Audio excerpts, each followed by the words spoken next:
Good morning, dear brethren. And this is the day that the Lord has made. Let us therefore be glad and rejoice in it.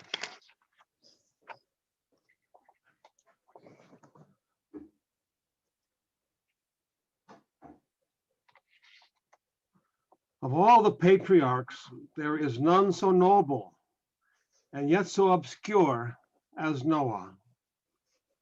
Our text is taken from Matthew 24, verses 37 to 39. Other than the flood, what else do we know about Noah? Genesis 6, verses 8 and 9. In these simple words, there is a profound character revealed. Noah found grace in the eyes of the Lord. These are the generations of Noah. Noah was a just man and perfect in his generations, and Noah walked with God. This is a rare compliment in Scripture. It was only said of Enoch and Noah. Other than his work concerning the deluge, we know little of other events in Noah's life. We do not know the name of his wife, nor the name of the wives of his sons. He was the 10th in the genealogy from Adam. Yet he could not have met Adam. Adam lived 126 years before his birth, the birth of Noah. Adam's son Seth died just 14 years before Noah. Yet Noah's father, Lamech, could have easily met Adam and all the others. He had an important heritage to pass to his son Noah, who now lived after any direct connections with Eden. Lamech died just 5 years before the flood, and Methuselah died just before the flood. Yet Shem lived to see Abraham and Isaac. History and truth was directly shared with only 3 generations to reach Abraham. You can see that Adam could have spoken to Lamech. Lamech with his grandson Shem. Shem could have spoken directly with Abraham. After Abraham and Isaac, no one heard any voices from before the deluge. Genesis reveals a situation where angels materialized to cohabit with women. Their offspring were a distortion of genetics in such a way that all the children appear to have been male, verse 4, and were called Nephilim. These giants reigned tyranny on mankind until nearly everyone were infected. Their fathers were angels, and is derived from the phrase sons of God. This expression always refers to spirit beings, as we note in Job chapter 2, verse 1, Job 38, 7, Psalms 29, verse 1, Psalms 89, 6 and 7, and Daniel 3, 25. It was designed by Satan to stop the work for the promised seed of the woman, and to invent his own dominion. This would not be the last attempt to destroy the seed.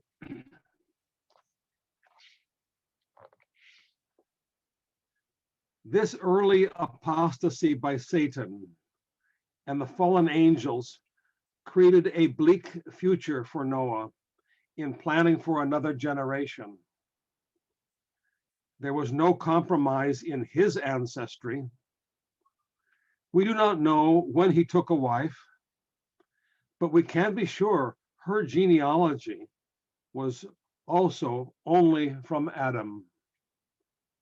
She may have also been from the lineage of Enoch or Methuselah.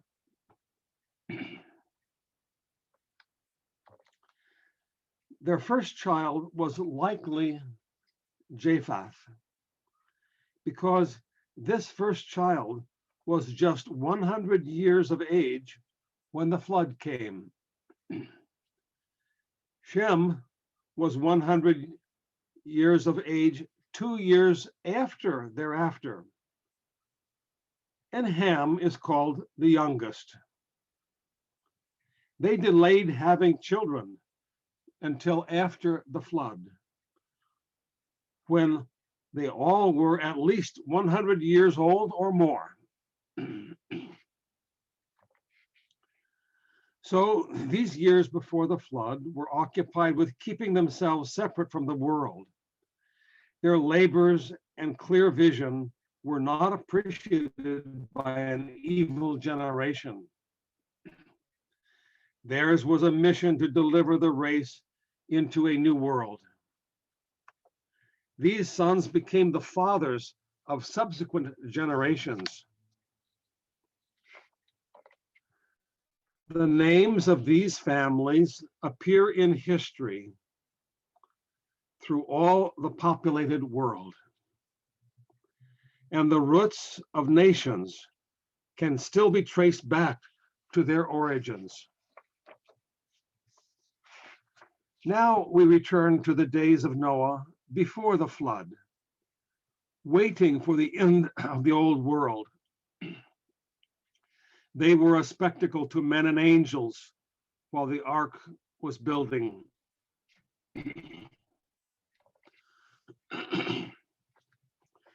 There is a text that has some obscure meaning in Genesis 6, verse 3. The Lord said, "My spirit shall not always strive with man, for that he also is flesh. Yet his days shall be 120 years." There has been much written on the text, and various readings have been produced. Brother Russell has very little to say on it. The word strive has variously been rendered rule or struggle, contend, tarry, and so forth. That he also is flesh is rendered become flesh or become carnal, and so forth. Perhaps the meaning is simply this: since the angels chose to become flesh, they will be cut off after 120 years. This rises out of the meaning of 1 Peter 3, verse 20. Here he speaks of the disobedience of the angels, while God waited during the preparing of the ark. By the year of the flood, Noah's sons were married, but had no children. Except for this small family of 8 souls, all others of their ancestors had died. All others were contaminated with the evil seed about them. We can only imagine Noah's courage of faith in preaching the judgments declared in these years. his persistence in the face of scoffers, and his deep commitment to the creatures to be transported to the new dispensation. Hebrews 11, verse 7 reads, "By faith, Noah, being warned by God concerning events as yet unseen, in reverent fear constructed an ark for the saving of his household."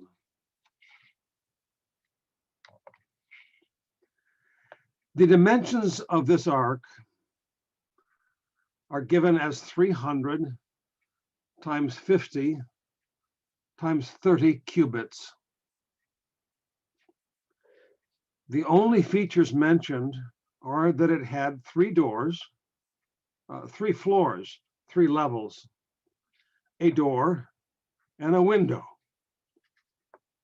It had neither masts, nor a rudder, nor sails.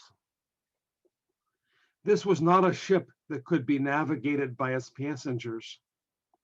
It was a floating barge to hold animals and food for a year. God controlled its destiny.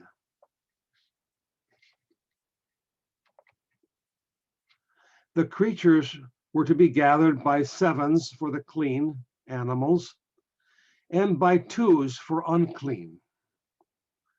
The reason for 7s may have been because they were for food and for sacrifice, while the unclean only had to fill their role in the ecological balance. The 7s may have been 3 pairs, male and female, for propagation, and 1 male for sacrifice.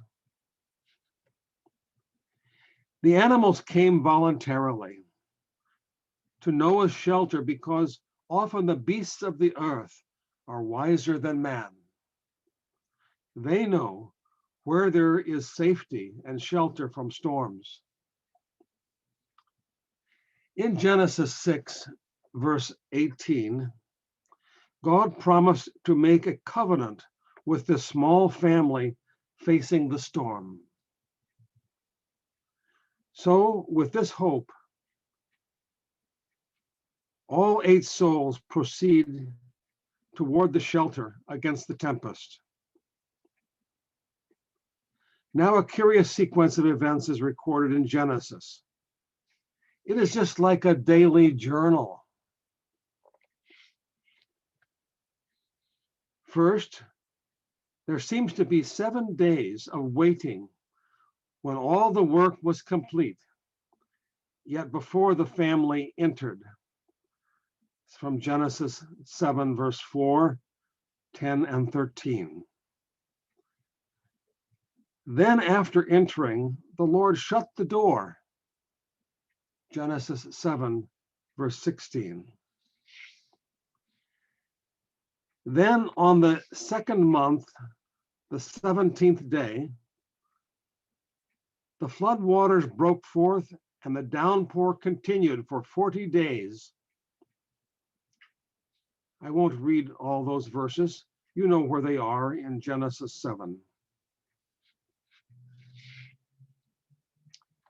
After the rain ceased, the ark floated freely on the tidal waters for another 110 days, or a total of 150 since the rain began, and 157 since they entered the ark.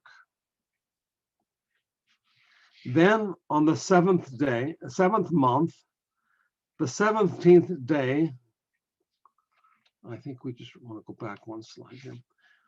On the 7th month, the 17th day, or just 5 months after the outbreak, the ark came to rest on some ridge of Ararat, and the waters continued to recede. Genesis 8, verse 4. Then on the 10th month and the first day of the month, after 73 more days, The family could see the mountains due to the clearing of the atmosphere and the receding waters. Genesis 8, verse 5.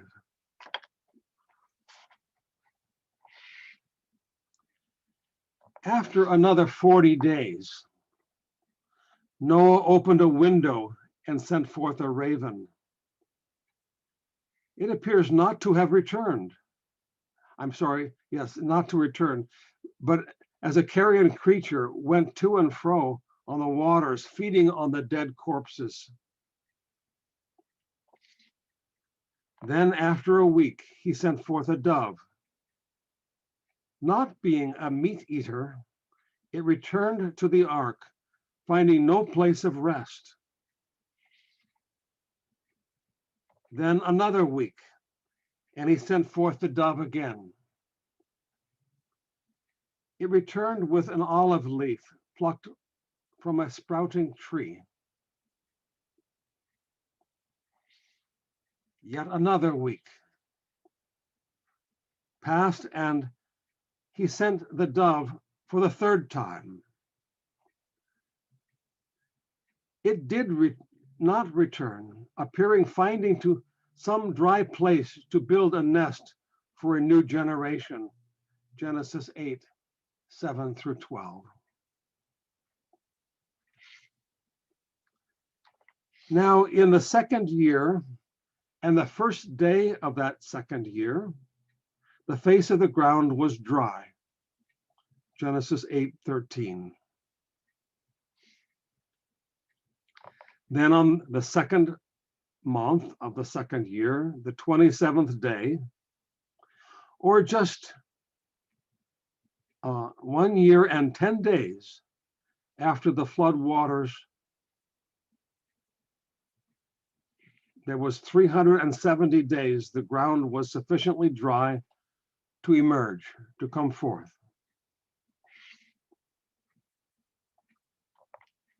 In all these events of this tumultuous year, we find nothing of the death struggle and the terror outside of the ark. There is no anxiety of man or beast inside for food or for light. Nor is there a single word of regret or lament for the old world left behind.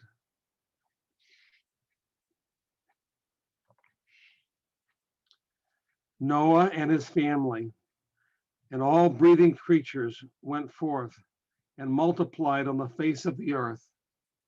Genesis 8, 14 to 19. The first act of Noah was to build an altar and take from among the clean animals to make a burnt offering. A tradition prevails that he fueled the altar with wood from the door of the ark. If so, this was an act of faith that it would not be needed ever again.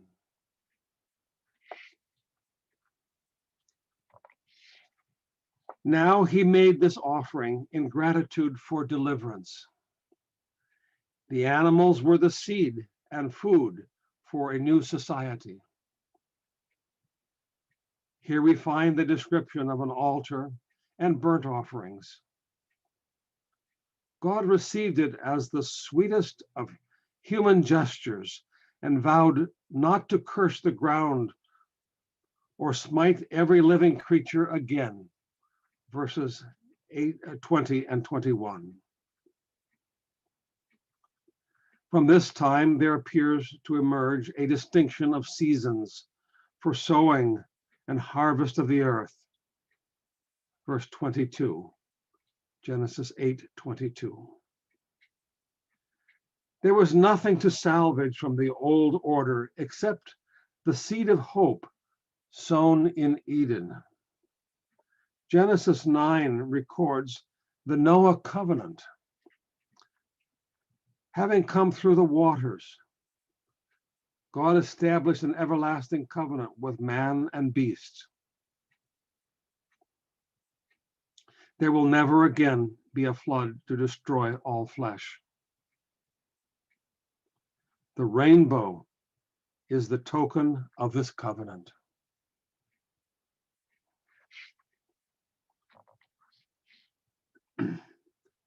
For the translators, it's not necessary to read all these texts. Now let us look briefly at the New Testament references to these events. We have Matthew 24, 37 to 39, and Hebrews 11, verse 7, and 1 Peter 3, 19 and 20. The Matthew account is properly read with the emphasis of the sign of ignorance of the great changes. Though the antediluvians were awfully wicked, it is not their wickedness, but their worldliness, their unbelief and indifference that we are asked to notice. Luke 17, verse 27, adds that this disregard for inevitable events continued until the day Noah entered the ark and the flood came and destroyed them all.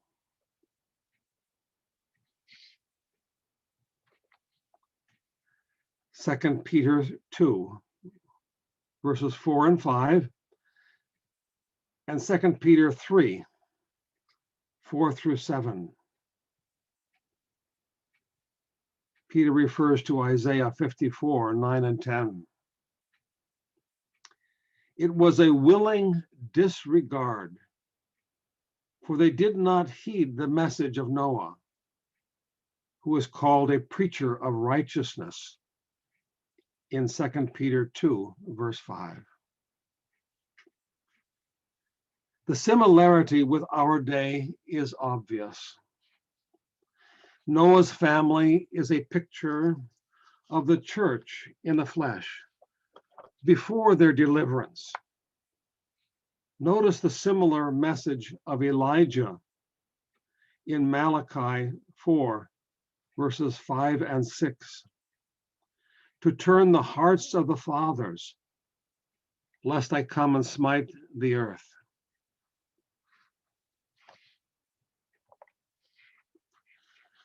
The day of the Lord has now been observed and proclaimed for 146 years.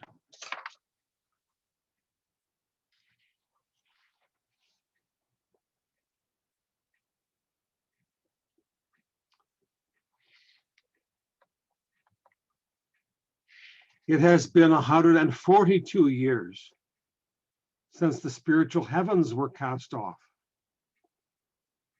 followed by the truth spreading worldwide.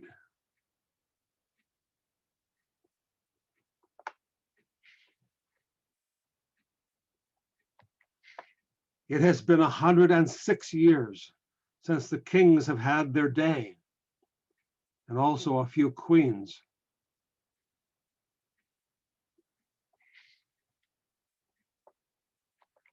Today, the world is in a more sorry state than it was then. The financial systems of the world are bankrupt, while the nations of Europe roll together for financial unity with hopes to restore the fractured empires.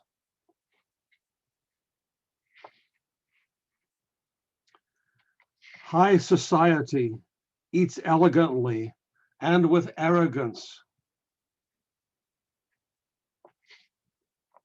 while Somalia and Congo hunger for bread. America practices a political charade while blood runs in the streets of Iraq, Iran, Afghanistan, Syria, and also Jerusalem, as well as on Wall Street.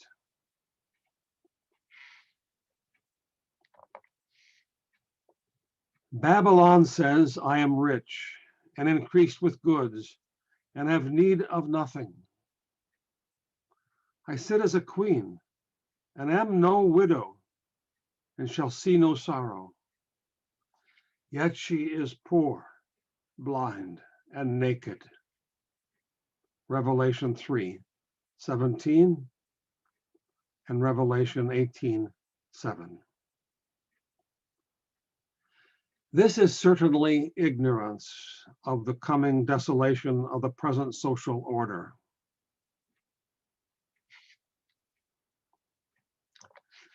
Matthew 24,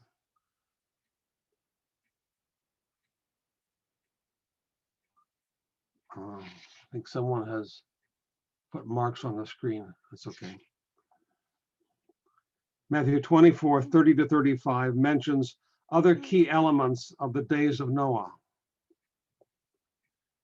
Clouds of heaven, all the tribes of the earth mourn, gathering the elect, this generation, heaven and earth shall pass away.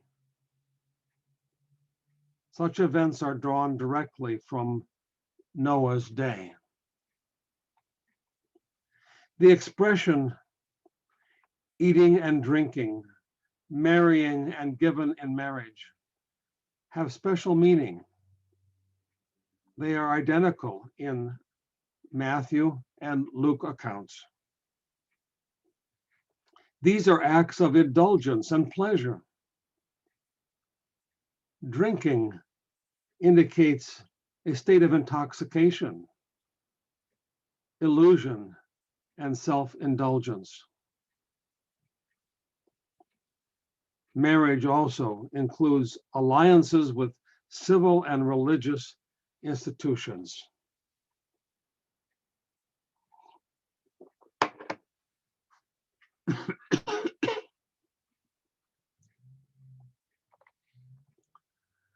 They forget that the days of Noah, the flood came and took them all away.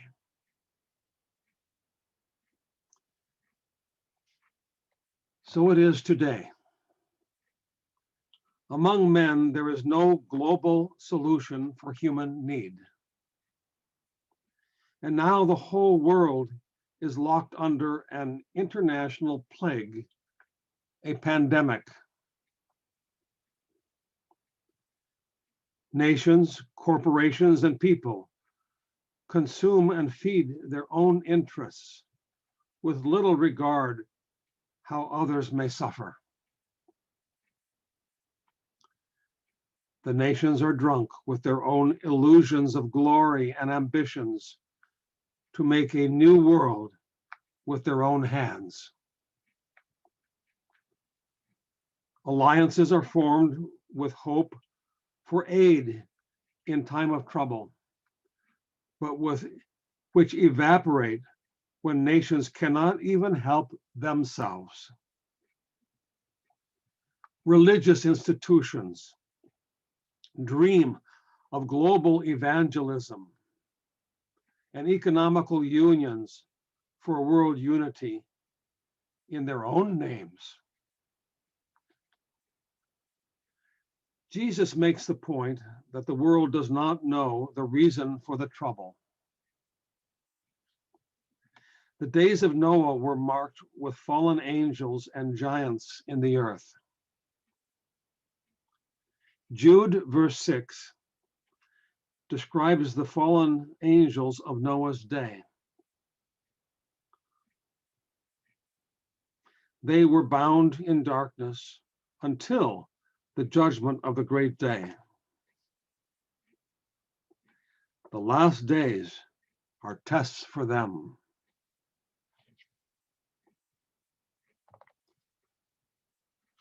Oh.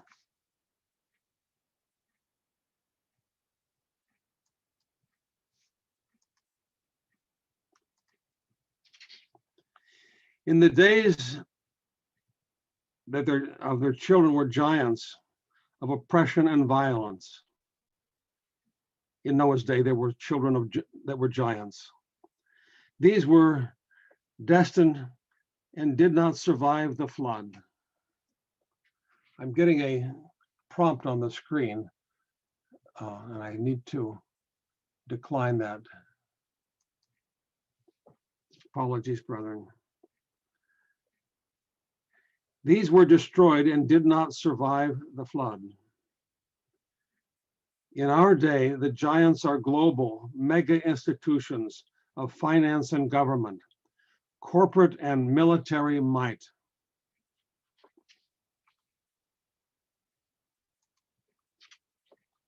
They stand aside while fathers, mothers, and children are shot and poisoned in war. Giants of the world are moved by evil spirits with ambitions of worldly glory. What care do the sheiks of the oil emirates have for healing humanity when their priorities are custom white gold-plated sports cars?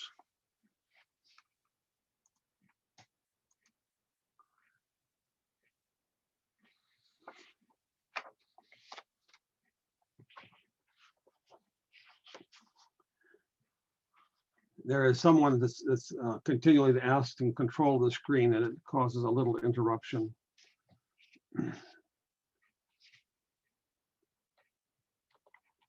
Jude uses the picture of Sodom and Gomorrah in verse 7. The cities were given over to fornication and going after strange flesh. Strange flesh was angelic materialization in the night of Lot's deliverance in Genesis 19. In our day, the unions with these angelic forms of New Age ideology and philosophy are condemned by Earth's new king. In Luke chapter 17, after the example of Noah, Jesus notes Lot and Sodom in verses 28 and 29. So after the true salt is removed, society will be abandoned to the depths of corruption. Noah and his family correspond to the faithful and righteous church in the last days. Lot is regarded as a picture of the great company who find shelter in worldly surroundings. These are pictured in Jeremiah chapter 8, when the harvest is past and the summer is ended.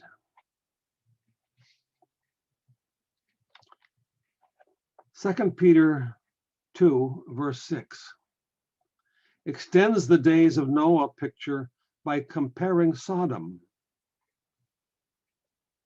The Sodom picture is the final stage of trouble following the Noah picture when the church has the door closed behind them. In Luke, the Luke account, Jesus' words in Luke 17, verse 30, use the word apocalypsis, not parousia, for the revealing of the Son of Man in this final trauma. Then, of course, there is the picture of Lot's wife. In Luke 17:32, Jesus concludes the metaphor by telling us to remember Lot's wife. She turned to salt and is a picture of second death or final destruction. Let us not cling to earthly institutions and their elusive promises.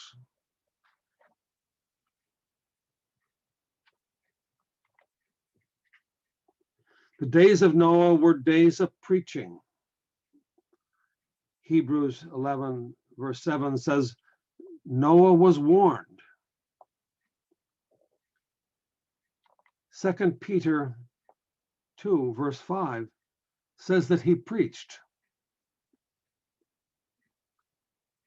2 Peter 3, 3 through 6, tells us his message was scorned. We must not be silent or not declare the passing of this old world and the new kingdom blessings that lie beyond the flood of trouble. Noah was not only preaching, he was working and building. In some sense, the ark represents the gospel age covenant of sacrifice. When all have faithfully entered and kept the terms of this work, they will become the agents to rebuild and reorganize society. So says Brother Russell in the first volume, page 318.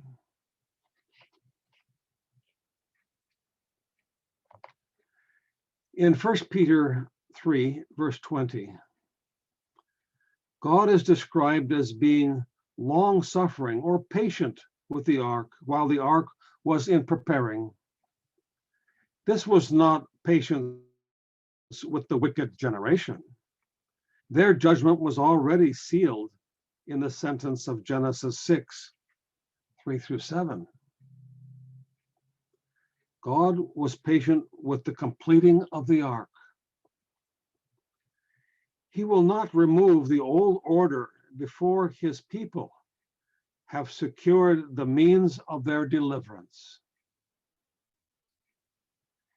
A similar picture is given us in Revelation chapter 7, 2 and 3, with the four winds and the sealing of the saints. 1 Peter 3:21 likens the ark to the deliverance of baptism. This is not the literal baptism of water where our journey began, but the completion of our personal baptism work.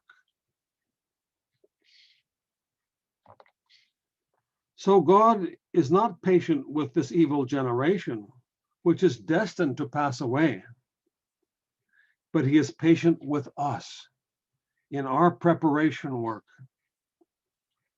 The old order will not pass until the agents of the new world order are prepared. And so we must work even while the sun sets on the old world.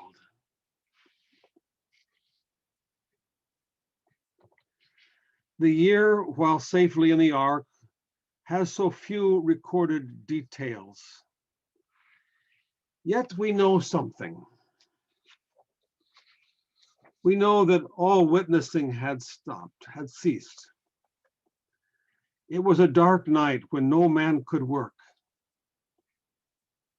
We must develop faith that will be content when no earthly cords bind us. We will not anguish over the departing institutions. Faith fully rests in God to meet our every need for the new age. It will be remembered in Genesis 7, verse 16, that God closed the door behind the Noah class. He closes the door. When Noah emerged behind the storm, his first act was to offer a burnt offering. He took from the clean beasts and offered a multitude of burnt offerings. This in itself was an act of faith. First, he was practicing the principles that were later laid down in the Mosaic law for clean and unclean animals. Second, he was sacrificing from the very animals that were to become the seed stock for herds and food for the new generation. He offered from those things that God preserved to the Almighty himself. He may have also used, as we said, the door of the ark as wood for the fire and altar. When our journey is finished, the gospel age work will be complete. A burnt offering is understood as the acceptance of a prior sacrifice. Genesis 8:21. And we used this illustration yesterday in our lesson. A burnt offering. God accepts the lives of the spiritual seed as a sweet fragrance. He will accept and confirm this when the work of the Christ body is complete. Israel will be the signal for the earthly portion of the Abrahamic seed to go forth and begin a new and restored family on earth.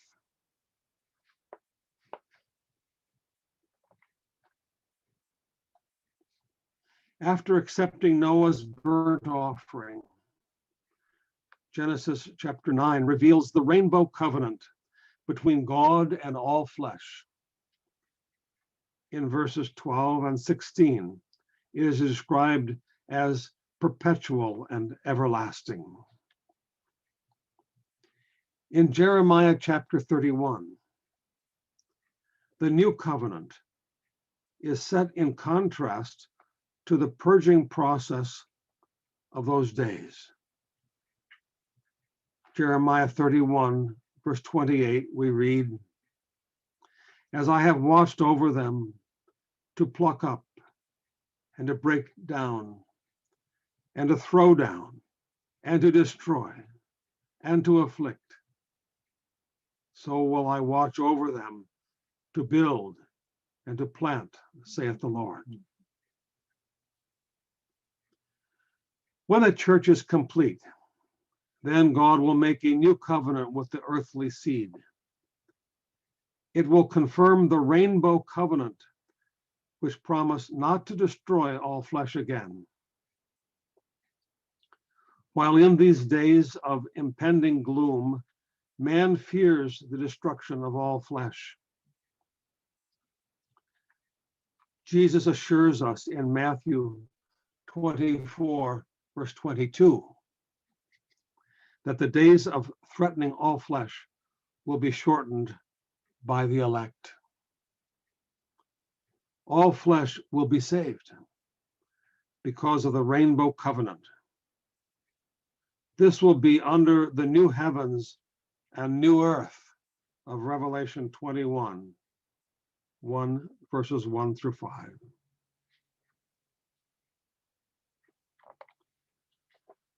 The point Jesus makes about the days of Noah are not that he comes at the point of extremity to rescue mankind, but that in the very days preceding the flood, as in the days of Noah, he would be already present and unknown to society, arranging for human deliverance.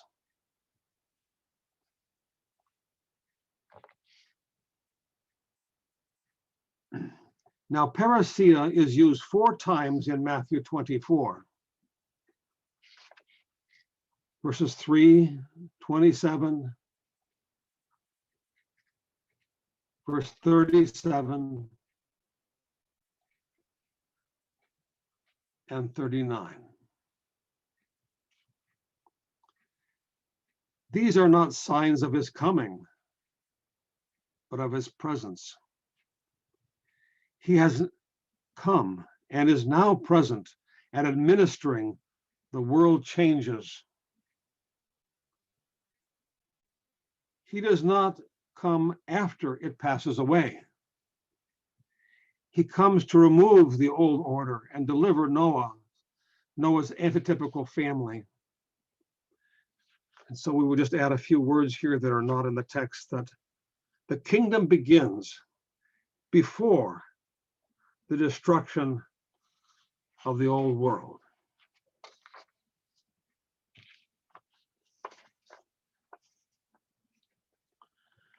Dear brethren, I want to conclude with an allegory of 4 birds and 2 species.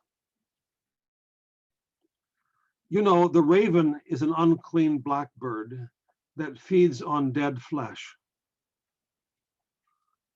The dove is not a carrion creature and is an extremely sensitive creature. Here we see something of the divine plan of the ages.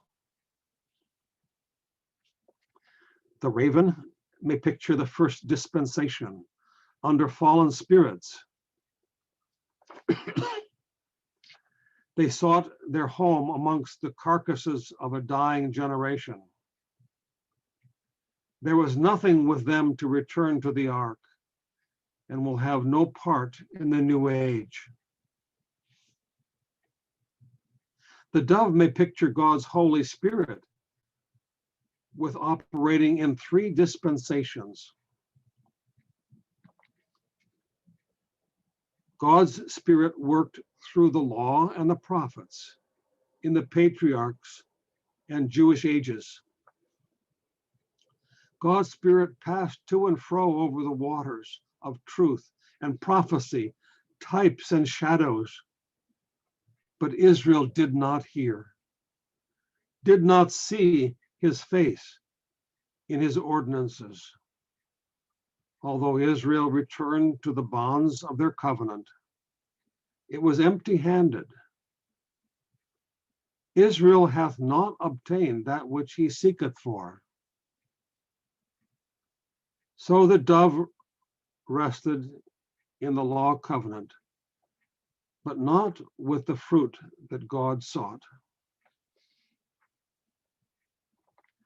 The second dove was sent out in the gospel age with the mission to prepare a people for his name, the feet members of Christ. This age will bring into the Abrahamic covenant the seal of peace and hope with the completed church. The olive leaf was the seal, the assurance of a home for a future generation.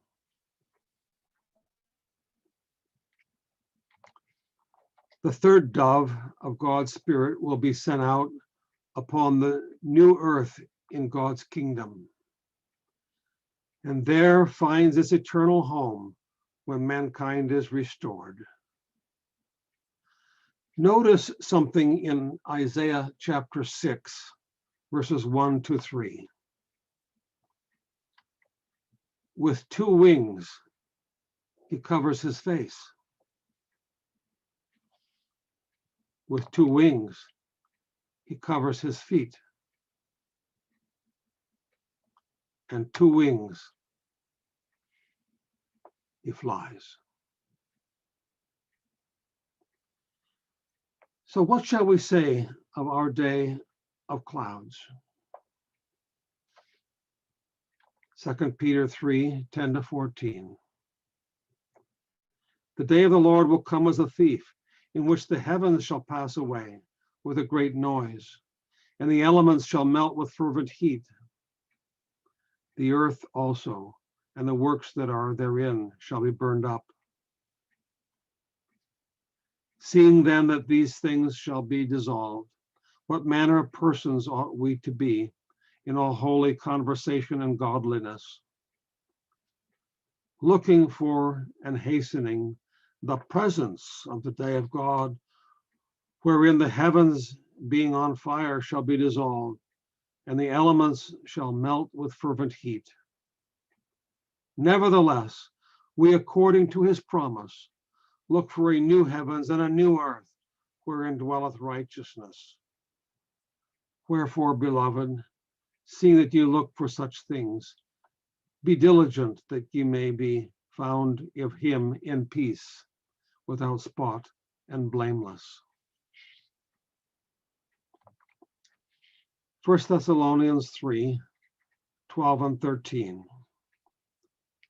The Lord make you to increase and abound in love one to another, and toward all, even as we do toward you. To the end he may establish your hearts unblameable in holiness before God, even our Father, at the parousia of our Lord Jesus Christ with all saints. Brethren, it is up to you to bring home the olive leaf. You now hold the second dove in your hand.